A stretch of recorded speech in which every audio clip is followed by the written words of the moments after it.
Hello, and welcome to the CSTA's webinar series. The title of the webinar presentation today is U Sports Event Showcase. Canada has a proud history of university sport in Canada. Although the national organization that guides university championships events in Canada has had several names, CIAU, CIS, and now U Sports, they have been consistent in providing opportunities to communities of all sizes across Canada to host the nation's top student athletes. How can you bring these events to your area? What is the bid process? And what opportunities are on the horizon? That's exactly what we're here to discuss today. I'm Steve Trainer on behalf of the CSDA, and I'll be overseeing technology, taking your questions, and supporting the presenter. Our speaker today is Scott Ring, Manager, Sport Technical, and National Championships for U Sports. But before we give full intro for Scott today, let's go through a few technology items. If you're new to using the webinar, as some of you may be, there's a dashboard on the top right of your screen. And I want to make sure that everyone can hear us today. So if you could please press the raise your hand button to show me that your audio is working properly.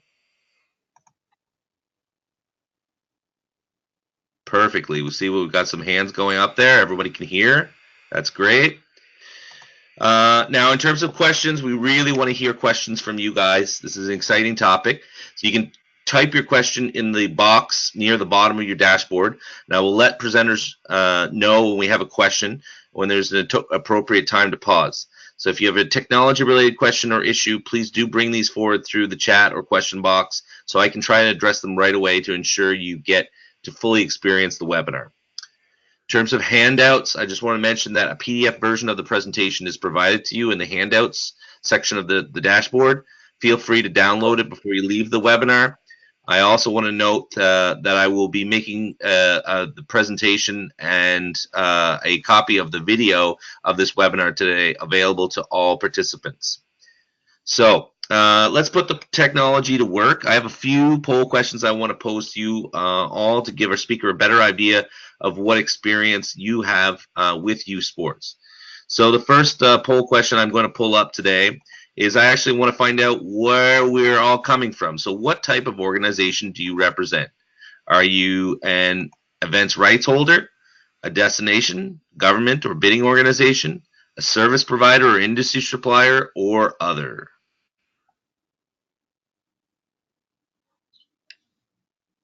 And it looks just so I can go through the summary for Scott. I'm not sure if, as the presenter, if he's able to see it, but right now we have about 70% of our attendees are destination, government, or bidding organizations, 9% events rights holders, and 18% see themselves as service providers and industry suppliers.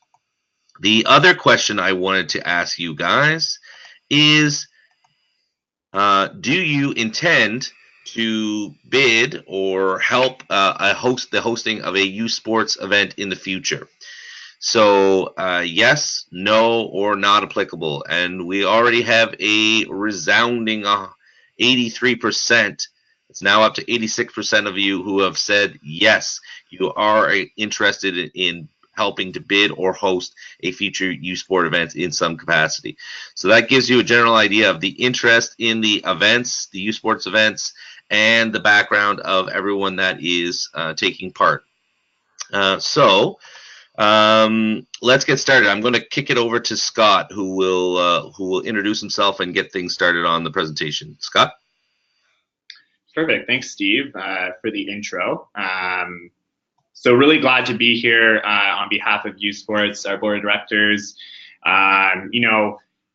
I'm Scott Ring, manager of Sport Technical and National Championships, as Steve mentioned, and really glad that you all took the time out of your day to be here, regardless of what organization you are with.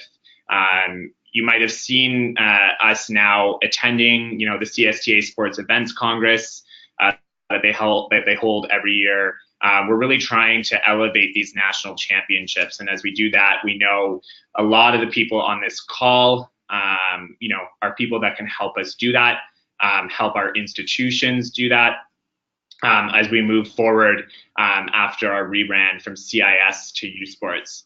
So again, really, really glad to be here. Thank you to CSTA for inviting us. As soon as they asked, I jumped at this opportunity to present to all of you, and I hope you all get something out of it today. I will be going through a bunch of stuff. It'll be information heavy. We have a lot of championships, a lot of things to offer.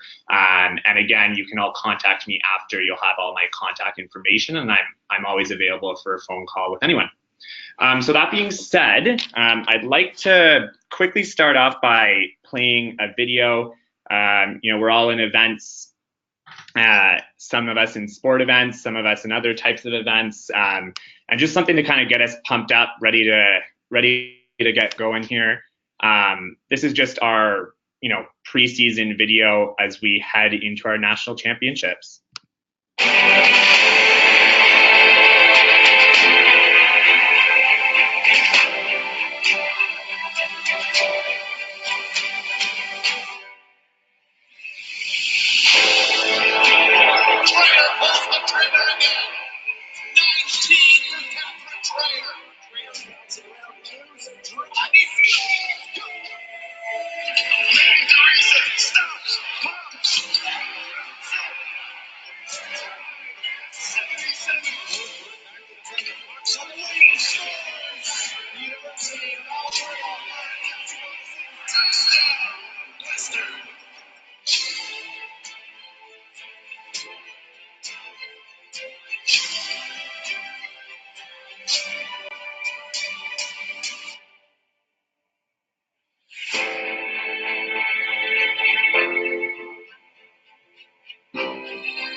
There we go. So I hope everyone gets pumped up. I know that got me pumped up for the season at hand. We just finished our fall championship season, getting ready for all the students to go on break, and then we head into our winter championship season.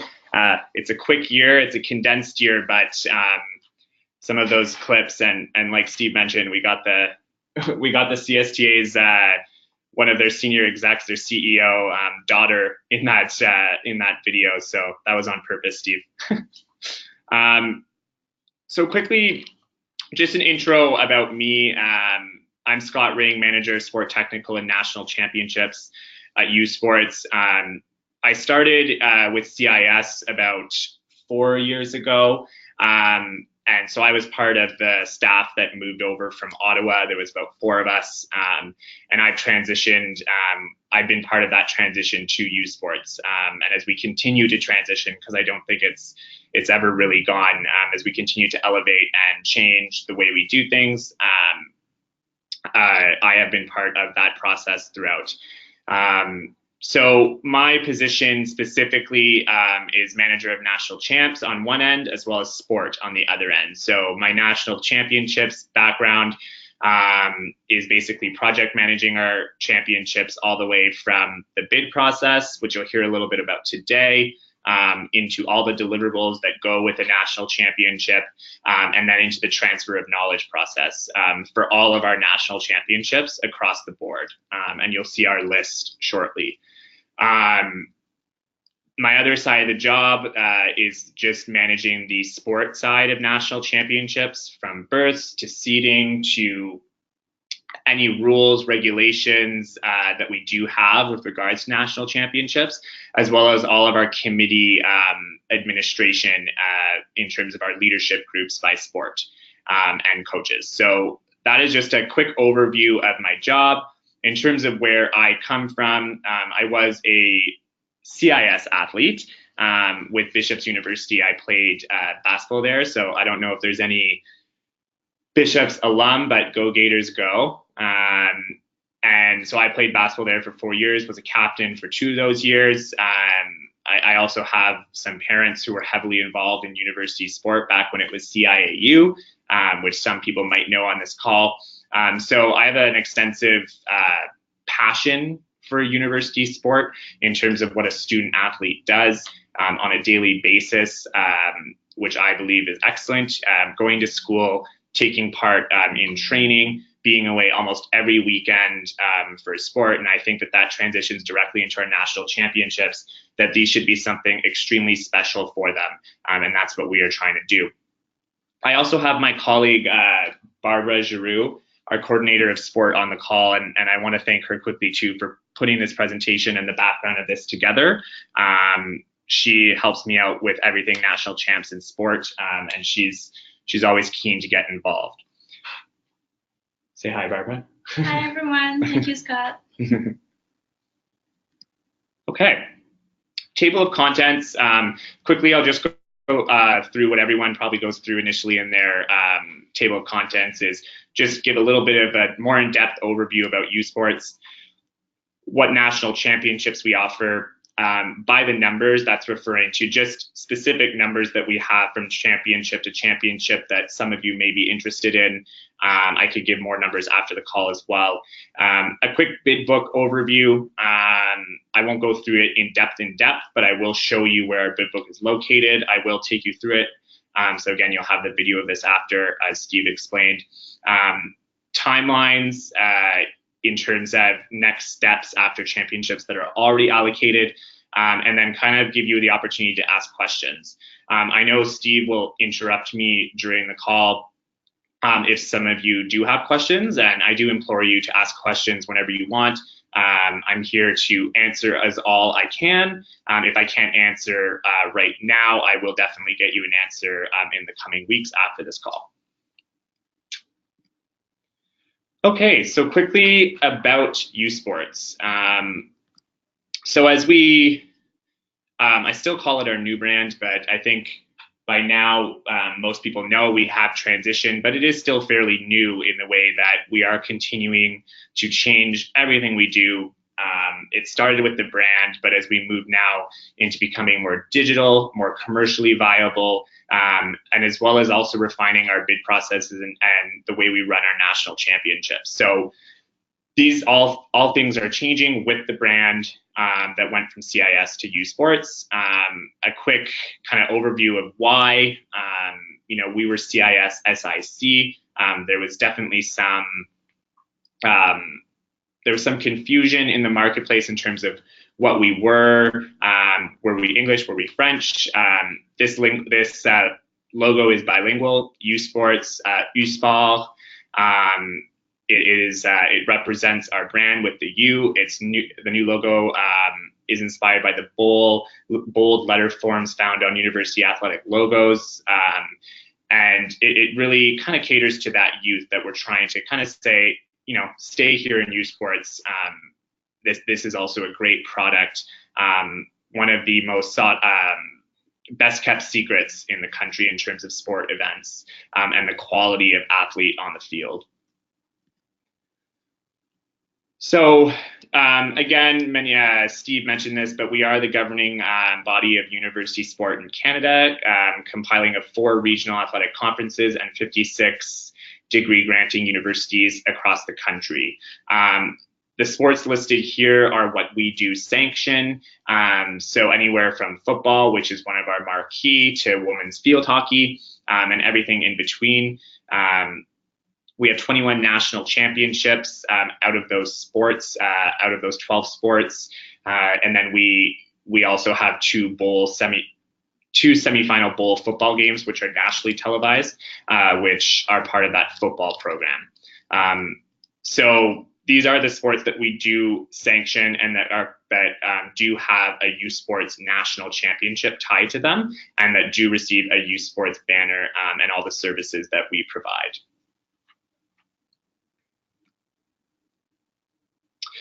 This is just some numbers and some interesting facts in terms of what our kind of as a collective with 56 universities, 4 conferences, and a national organization hit. It's far more than just their varsity sport programming. You can see it hits many of our athletic departments are also running their recreation. They're running their student programs, such as alumni engagement, special events, intramurals, programs for their student athletes, as well as camps, anything like that. our athletic departments are touching a wide range of areas and getting to a lot of different people. So how to bring those people in is something that our marketing and comms department is working on, how to bring them out to games, how to ensure that those people are engaged as well as we continue to grow our brand. By the numbers, I've mentioned it, 12 sports, 21 national championships. We have over 120,000 in attendance at our national championships across the board. We have 12 games that are nationally broadcasted. I'll list them out quickly. Our 2 football bowl semifinal games, the Mitchell and UTEC, the Vanier Cup, obviously, the semifinals of both men's and women's basketball, as well as the final, and then the semifinal and final of men's hockey, which translates into over 1 million in TV viewership, and we have about 100,000 in webcast viewership through U Sports Live. We're waiting for our numbers from this past fall right now, or I haven't received them yet, but we will be receiving them shortly. To see if we've made any leeway in that area, which is an area that we're really focused on improving our standards as we continue to grow. So that's definitely an area for bidding purposes to focus on, as it's an area that we are super excited about technically and are really looking to elevate. More numbers that might be of some interest, just as a collective, you know, how big the organization can be together. I won't go through these in too much detail, but many of our championships do take place at athletic facilities, and you can see in terms of the numbers that, you know, these are facilities that attract many people. Up to 920,000 weekly visits to rec centers, which is pretty an outstanding number, a large amount of people crossing through, seeing our branding as our national championships approach. Again, going back to kids at U Sports camps, there's over 100,000 at these camps across university campuses. We have, you know, over 1.75 million people in attendance across varsity games throughout the whole season. So it's just an example of the breadth of the organization and what we can do together, but how we can consolidate it all. Again, viewership in broadcast, our current partners are Sportsnet and TVA, which is where those championships are held. On a national broadcast. These are the 2017-18 season numbers. We'll have more up-to-date numbers after football shortly, but we did increase our viewership from 2016-17, which is something we were happy with. We'll see coming out of football if those have increased as well. And right now we are actually in negotiations for future broadcast deals. And then lastly, this is just the organization as a whole. Again, you see the 4 conferences, the Canada West, OUA, RSCQ, and AUS. You see all the way from University of Victoria to Memorial and St. John's, you know, as far north as UNBC, and as far south as the University of Windsor. We have different size schools like Bishops that might only have 2,400 students and a smaller student athlete size, to places like University of Toronto, which is one of the more populated universities in North America and has a very large student athlete population. But at the end of the day, come national championship time, it's all about coming together, using the resources we have to create the best student athlete experience. And it's a pretty outstanding thing to watch as it all comes together in the end. Hi, Scott. Steve here. I just have a quick question with regards to the regions. So we've got 1, 2, 3, 4 different regions. Now they all have regional championships in order to qualify to get to nationals for the teams in various sports. Who gets to decide what is the format for how those regional championship locations are decided, and what kind of advice or decision making does U Sports have on those decisions for regional events? Thanks, Steve. So to put in context in terms of jurisdiction, U Sports has jurisdiction over national championships. So that includes the final, the semifinals, and then the other games that would be in a national championship tournament. Outside of that, it is up to the conferences to determine their own regular season, how teams qualify into their playoffs. And then normally within conferences, the winner of the regular season would host the final or the final four of that specific sport, or it might be determined based on the previous year's winner. So that is up to them to decide. If there is any type of bid process, which I don't believe there is across the regional associations, it's more based on performance of your team.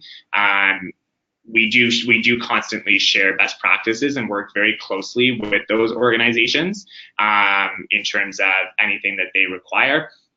But to answer your question specifically, U Sports does not have jurisdiction over those conference regular seasons or championships. Excellent. And one other question about the regional networks. Is there differences in the regions based on popularity for particular sports or in terms of the focus of each of the regions? Yeah, so again, each region might have a different type of sport model. For instance, OUA splits their sports up into 3 different categories. I don't have the name specifically in front of me, but those categories are similar to how we split our sports, which is essentially market, non-market, and then we have a bucket of kind of a cross collaboration with NSO. So right now in that kind of most regions will put basketball, hockey, and football at the top of the echelon, with volleyball, which is getting really big within our country, being right there as well. And then soccer, rugby, and the individual sports. And then for us specifically, we have a lot of NSO support for various championships like wrestling and curling. In terms of what different conferences might put more into, there's not anything specific, but there might be conferences that will be very strong in certain sports. So we might have people bidding within those conferences because they feel they have a really good opportunity for their team to get to the final. Like hockey out east in the AUS is extremely strong. You have UNB, St. FX, Acadia, St. Mary's, and other institutions that can compete every single year at the national level. Basketball in the OUA is very, very strong, as you know, with Carleton and Ottawa and Ryerson and those teams. Out west, you'll have very, very strong volleyball teams, huge volleyball culture at their institutions. And in Quebec, I think we saw it with Laval winning the football championship. They're always very interested in hosting Vanier. So that's, by strength, not specifically in terms of resources, but that's a quick overview and answer to that question. Thank you so much. Okay, in terms of U Sports national championships, I'm just going to outline here kind of what we have allocated up until now. So we have pretty much everything solidified, and our processes have kind of come to a little bit of a close up until the 2020-2021 season. You'll see this year that we have championships allocated, across the country, which is something that we are pretty proud of, is getting a lot of getting people to bid from different parts of the country, because we are a national organization. We don't want everything to be sitting in Toronto. We don't want everything to be sitting in Vancouver. We want it to be, we do like to have it spread out. So I'll quickly outline here in terms of, we also have different kind of areas in terms of bidding. So our sports that currently run under a bid process, so that is people would apply based on our bid book, would be rugby, both soccers, volleyball, basketball, and hockey. So those are the ones that currently run under that bid process model. What currently happens with our individual sports, because of the venue capabilities of some of those, like indoor track fields, short course, long course swimming pools, those were allocated based on a conference rotation and a rotation of hosts. Field hockey and our bowl games essentially go to a winner of a conference. And so, for instance, field hockey was allocated this year to the OUA, so York won the OUA, so they hosted. That's also done based on the amount of teams. There's only about 9 field hockey teams across the country, so it goes from Canada West to OUA and switches every year. And then bowl games has just been on a rotation for many years. But a lot of that stuff is in review right now. And I'll talk about in terms of what we are reviewing and if some of these other sports will make their way into that bid process in the future. And then just to mention quickly, Vanier, which is obviously our marquee event, is something we has been through many different models. A third party was running it out of Toronto for many years. It went to a bid process, and recently it's been more of an allocation base. So where will it succeed? It's in Quebec City for this year and next year. Beyond that, there hasn't been a decision. So that's a quick overview. You'll see this year our championships again took place across the board. Some hosted a couple, like Laval's also hosting men's volleyball in March, and they also hosted Vanier. So this is just a quick example. You'll see Sportsnet beside the ones that are televised, and from there. Going into 2019, again, field hockey will be the winner of Canada West. We'll be announcing our soccer, rugby, and volleyballs for 2020 winter in the coming weeks, probably by Friday. We're just going through some final negotiations. And then as well as track and field, wrestling, swimming, those will also be kind of notified to the wider sports world early next year. And again, 2020, 2021, those processes are done. So soccer, rugby, volleyball will be part of that announcement this week, as well as those individual championships early next year. So like I said, beyond 2020, 2021, we're reviewing a couple of processes right now. I'll talk a little bit about it later in terms of what we will be doing beyond that year. And what timelines will come out for prospective bidders to start taking a look at what championships they want to host.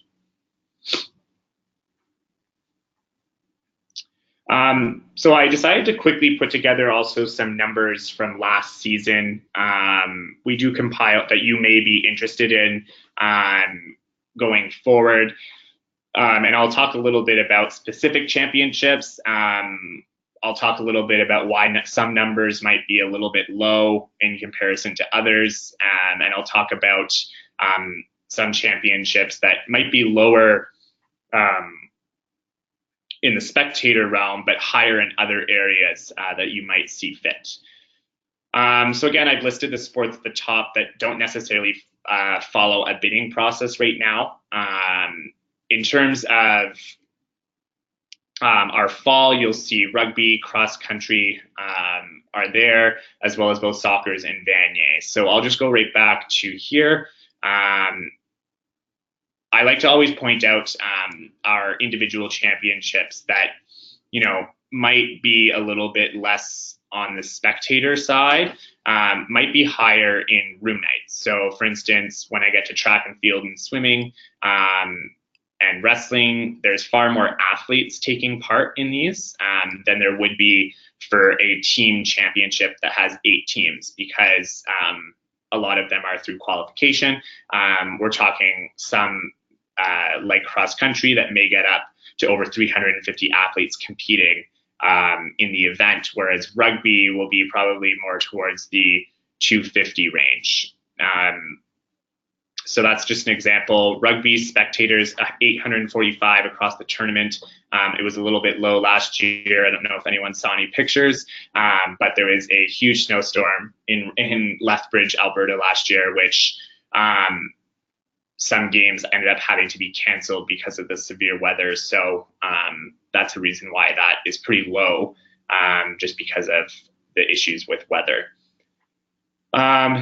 Going into men's and women's soccer, you might see higher room nights on the men's side because to travel to Kamloops, it was definitely more difficult than traveling to Winnipeg, so people would come earlier. So again, sometimes it's dependent on where it is. For soccer, they're probably arriving on the Tuesday and departing on the Sunday or Monday morning after their games. But that's just a quick overview there. Vanier, we had about 12,000 spectators last year in Hamilton, with 367,800 television viewers, which was TVA and Sportsnet combined. 2 teams, which can range from 80 people to 120 people per team. So that's a pretty high complement of people. Laval this year was probably around a similar size in terms of spectators, 12 to 13,000, but it would have transitioned into less room nights because Laval was in the actual game, and they wouldn't have stayed at the hotel for the duration. But if you have 2 teams coming from out of town, you get a pretty good number of teams staying in hotels from the Wednesday night to the Sunday morning.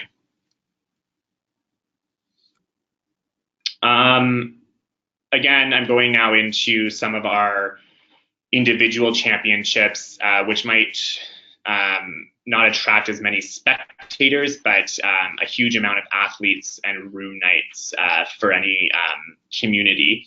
And I'll go ahead and say, swimming is a spectacular event. We have numerous Olympians participating in it. Kylie Mass being one of them. She was an Olympic medalist. So that's just an example of, how these championships are super great. They might be a little bit less in terms of spectators, but in terms of the breadth of the championship, it's pretty huge. Then that started our winter championship season, going into our team championships that are televised. So women's basketball and men's basketball. You can see men's basketball gets pretty high with 24,000 spectators, 90 rooms. I believe that number might have been a typo, so I apologize for that. And then again, 8 teams. So across our team sports, we're looking at about 8 teams per championship, with one of them being local, and that's going from there. Women's and men's basketball generated about 270,000 viewers on television as well. So that's an important thing to point out as we move along here. Women's hockey, you can see their numbers there. We're pretty good. Men's hockey would have had far more room nights just because teams would have arrived a lot earlier, most arriving on Monday for men's hockey. A lot to do with the location of Fredericton. Most teams will have to fly in. So they fly in early, especially because there can be some weather-related issues at that time of the year in that part of the world. So they tend to come a little bit earlier. 24,402 spectators was a little low in comparison to some of the other hockey championships. A lot had to do with the size of the venue, which was full pretty much every night, which is a great student-athlete experience. Whereas a place like Halifax that was hosted a couple years ago generated over almost 40,000 spectators. So sometimes it's venue specific. And then you see men's and women's volleyball. Again, men's volleyball a little lower on spectators. Interesting, these 2 sports tend to be, in comparison to some of the other sports, where the male sports will have a lot higher in terms of spectators. Volleyball, we see more of an equalization between the numbers, which is pretty interesting. Okay. Scott, just Scott, just 1 second before you go into the next section. I have a good question here from the group. Have you done any economic impact analysis, or is there any current or future plans to look at that, given that you've already collected a lot of great data on your events? Yeah, so again, it's part of our change in terms of how we run our national championships and how we're collecting and ensuring good transfer of knowledge and good data. We've gotten to a point where we've kind of updated our reporting system and what numbers need to come into us after. Next step would be to start adding that to the bid book. That is a requirement that must be done after the championship, an economic analysis. So as of right now, we don't have them. Some of our individual hosts, for grant purposes, would have done some on their own, but in terms of our having done them at our own office, that's something that we're looking at adding as a next step in our bid process. Perfect. Thank you. So now I'm going to go into a little bit of an overview of the bid book. I think I have about 10 minutes left to kind of go through it, which should be enough time to kind of go through that for you guys. So that title there is linked. I won't go into it right now. There's another link a little bit later on that I'll go into to show you, to kind of go through the bid book with you directly online. So I'll just quickly outline in terms of partner responsibilities. So like most events right holders, U Sports sets out the minimum standards, sets out the processes of bids. We do charge license fees. I don't have a list of those license fees right now in front of me, but they range from $150,000 for Vanier right down to $2,200 for wrestling. So they vary substantially in terms of the amount that is required to host. And you'll see in volleyball, we'll go through the volleyball bid book, that license fee is $22,000. So again, we set out the minimum standards in terms of marketing and brand, promotion on the national level. We do lead promotion at the local community level on the host, merchandise, sponsorship, which is always a hot topic, communications, competition services in terms of what is to be provided to teams, officials, and whatnot, the technical overlay, so facility, and any other rules that must be used in terms of meetings and things like that. Awards and recognition, so what we are providing to the athletes in terms of recognizing them throughout the year as well as at the championship.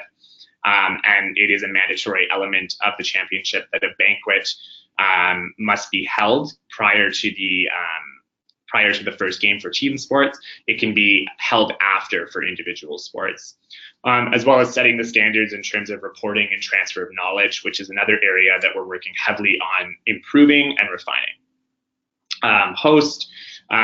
Organizing committees will be financially responsible, administratively responsible, operationally responsible, and responsible for their own marketing to the local community, as well as selling tickets. And then again, filling out those reportings after and being part of that process with us as we go to the next host. In terms of bid instructions, we do require a digital PDF version. We do allow people to submit hard copies. It doesn't transition into extra marks. Some decide to do that, some decide not to do that, but it is required digitally.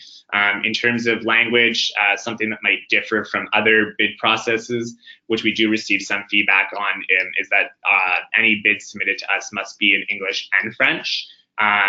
We do pride ourselves on being a bilingual organization.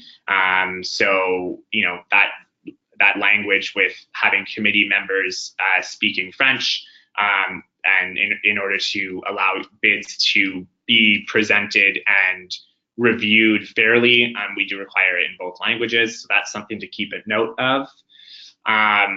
In terms of content, different objectives and strategies need to be presented. So one, how does your bid align with the U Sports objectives for a national championship? And then what sort of strategies are you going to be doing in order to get to those objectives? Letters of support from various areas of government, of school boards, anything like that. The list is in there, and you'll see that in a second. The requirements to have a signed bidding statement, which kind of basically says that you are in agreement to all the minimum standards that are outlined within the bid book, as well as a proposed budget, which will be part of the evaluation process from the committee. In terms of bid strategies, so what is required, and you'll see this in the list, an organizing committee structure is required, and there is a list of what is required on an organizing committee. Sponsorship strategies, so if there already are sponsors who have signed on, it's good to outline them there. And then what other things will you be doing in order to secure sponsorship, either cash or value in kind, obviously fitting within the minimum standards that U Sports has outlined. Facilities, so pictures, venue maps, dressing rooms, length of dressing room to the venue, type of field, type of court, signage opportunities within the facility, anything that is within that facility that you deem important. Marketing and brand. So, one thing that we do see a lot of is, this championship sometimes, it's hard to brand fully U Sports. A lot of people want to brand locally, but one of the main objectives of U Sports is to elevate the brand and showcase the brand. So how is the bidding institution or bidding entity going to elevate the brand and ensure that it looks like a U Sports event, not just a regular weekend set of games? Hotel and community. So that's pretty self-explanatory. We have minimum standards sent out for accommodation, what's around the community, what your community has to offer. Promotion, your promotional plan. So how are you getting the word out to sell tickets? How are you getting the word out to attract people to come out? Medical is always an important aspect of any championship. And we do have guidelines and minimum standards for that. So, what do you have prepared in terms of medical services to the athletes and teams that are coming in for their own medical staffs that they bring? Communications, so that's more media side, but again, it intertwines with promotion and marketing.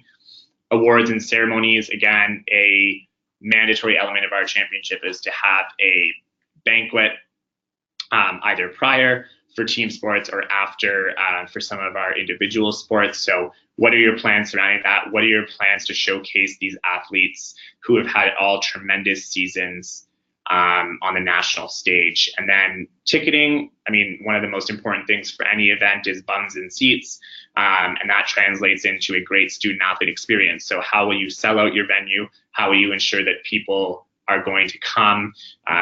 Many different ways people do it, whether they sell tickets to elementary schools to have them come on weekday games where it may be harder to sell, or consolation side games also where it may be harder to sell, and things of that nature. Schedule events, there are minimum standards about that, but just to know what you're thinking. And then lastly, sport development. So what legacy are you looking to leave through either facility enhancements, coaching clinics, officiating clinics, athlete symposiums? Are you running other tournaments in conjunction with it? That's kind of what we're looking for in terms of that sport development side. I won't go through this because this is just basically legal jargon that no one reads at the end. So I'll leave everyone to read that on their own. And then I'll quickly just open up this link. Service.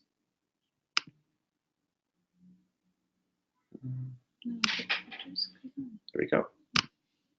So I'll just open up the men's volleyball bid book.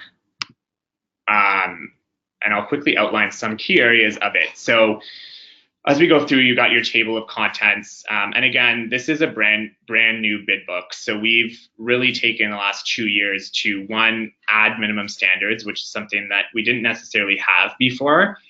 So that's been a huge project over the last year and two in gathering that and ensuring that our minimum standards are refined and easier for hosts and bidders to understand.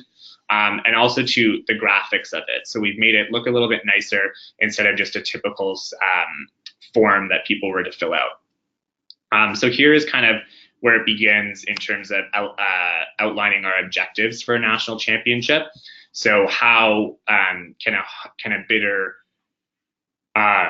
ensure that their bid reflects our objectives is very important when the selection committee is reading a bid and figuring out what this person is going to do to elevate youth sports specifically. We've already gone through partner responsibilities. This would be a typical timeline that you would see for any of our bid processes. So call for bids would essentially go out. And usually there's about a 4-month window where the deadline would be for the submission. After that, U Sports needs to determine, one, how many bids they've actually received, and then we go into the selection process, which our most recent one with both volleyballs, both soccers, and rugby, we had about 25 bids across the board. So you can imagine, to review all those properly and fairly, it did take some time with 3 separate committees to be able to review those bids properly. This is all the other stuff that I went through in terms of key documentation, what content you should have within your bid book, the bid submission format, and then much of the legal jargon that is outlined. I'll just quickly then go down to our minimum standards, which stretch over probably about 7 to 10 pages. But again, you see here, this is the finance section, which is a pretty hot topic for most people. We do require a license fee or a rights fee of $22,000 for men's volleyball. This would change. So for instance, for basketballs, for men's basketball and men's hockey, we do make it between $75,000 and $125,000. So that's something to note, that sometimes there is a range, and then that is taken into consideration in the bid process. Performance bond of $5,000. That is basically just a policy that we have. It's an in and out unless certain elements aren't satisfied within the agreement. And then for specific to volleyball, there is a ticket revenue share. For basketballs and hockeys, it's a little bit more. I believe it's 12.5%. And then again, like I said, webcasting is super important to us, so we do have some costs there. Going into revenue generation, that includes sponsorship, broadcast, webcast, and streaming, ticketing, as well as merchandise for sale. So we do have some standards there that are outlined. I won't go through everything specifically, but that is a pretty important section when you are kind of developing your budget. In terms of marketing, brand, and promotions, a lot of this reads like a typical agreement. What assets you must use from our national championship, what assets you must create, and just in terms of approval processes, that everything must come through U Sports if the brand is being used. Promotions, pretty simple. The host is the sole creator of their promotional strategy and can work with U Sports to ensure it meets the national strategy. Communications, we've gone very digital. So social media, if you are having a organizing committee structure, having a dedicated person to social media is extremely important. The workload is very high in terms of our guidelines. And that's because it's something we're super focused on. Again, that's part of the youthfulness and everything going with the new brand. Hosting, again, is more in terms of specific things and services to be provided. So I won't go through anything specifically, but awards and ceremonies is pretty important. We do have maximums you can charge teams. Accommodations is another important section to maybe go through after the call, as well as medical, which will change by sport based on what category they're in. Doping control, again, an important aspect of any championship, to ensure that you do have the proper equipment and areas set aside for this. One thing to mention is one thing that we also have started is a host orientation workshop. So once a host is selected, they are required to come to Toronto to be part of a host orientation, which would essentially take you through minimum standards, processes for document exchange. You would meet the U Sports team, you would meet all other hosts, and it would really make everyone feel, because one of our goals and one of my goals with our national championships is to ensure that everyone feels part of U Sports, that it's not just every individual host, but that a women's rugby host and a men's basketball host, they're the same thing. They're part of the same team, and they can learn from each other, best practices. And that's one really important part of that workshop, is to share those best practices. And then competition is just basically technical. So again, an area that I manage, but it's pretty self-explanatory in terms of what your facility must comply to, how many officials are going and whatnot. And then we get into other specific areas. So evaluation and qualification criteria is set out in Appendix C. Selection committee, we don't set out the actual makeup of it. We do tell you what types of members will be part of it, but this is a super, we've also refined this. It used to be a selection committee made up of only athletic directors across the country. We've now added various members from NSOs. We've added other experts from TV. We've added other experts within the sport itself.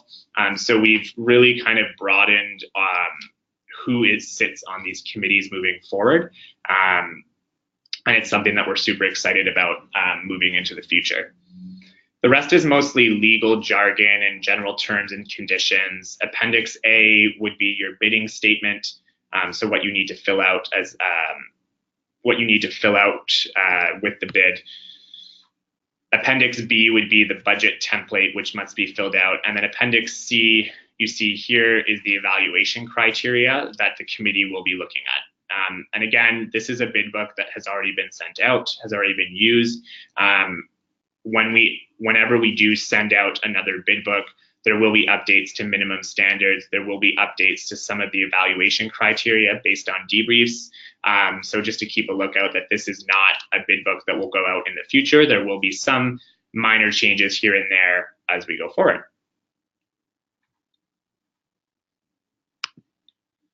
Okay. So that's a quick overview. I know that was information overload, but I think it's still important to see that. And then you have the links to get there. Those will probably be removed from the website as soon as we post our next bid book. So keep an eye out moving forward for the next bid. Timelines. So this is a typical timeline. This will be our timeline for men's and women's hockey in 2021. So you can just take note of this. We've sort of caught up now, and the first process of us developing a new bid system and process was really to get minimum standards in to ensure that our bid book was good. Now our next process is to determine the actual full bid process, from timelines, a calendar of 4 years out, and a full manual that will let everyone know exactly when everything is happening. So it won't be a little bit, bid book gets sent out and people have to start right away from scratch. People will know for the next 4 years when the bid process will begin, when updates to the bid book will take place, what years those championships are for. So people will have a very good idea of where everything is at come early next year. We've just started that process. So you'll probably see an update early into January, February of next year. One of the main goals we really want to get to is to allocate and award these events at least 2 years prior. So that's one of our biggest goals for this new bid procedure and timeline that we want to get through. And then lastly, I deal mostly with domestic championships and other sport events. We do have a very, very large department that I do have some knowledge about. I'm not going to go through this super in depth.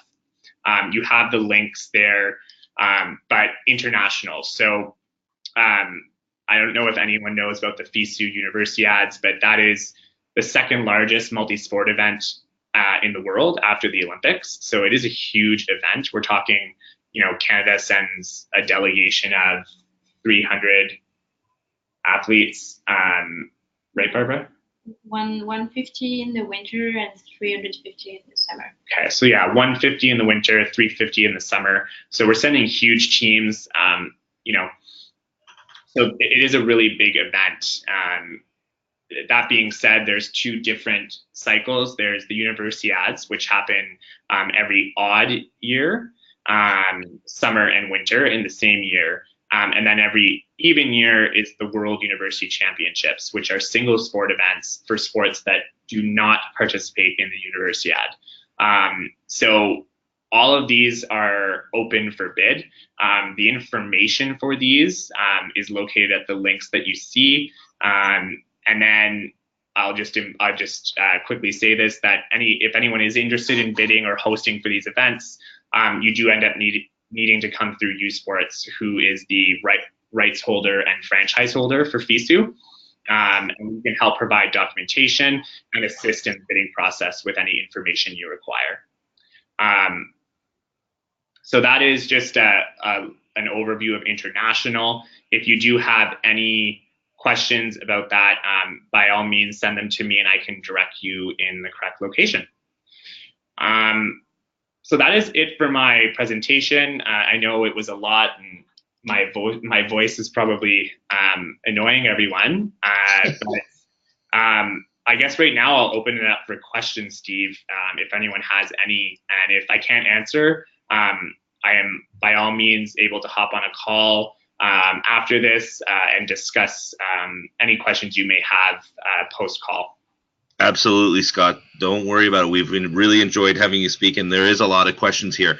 Harvey and Brandon have asked similar questions, so I'm going to ask it at the same time.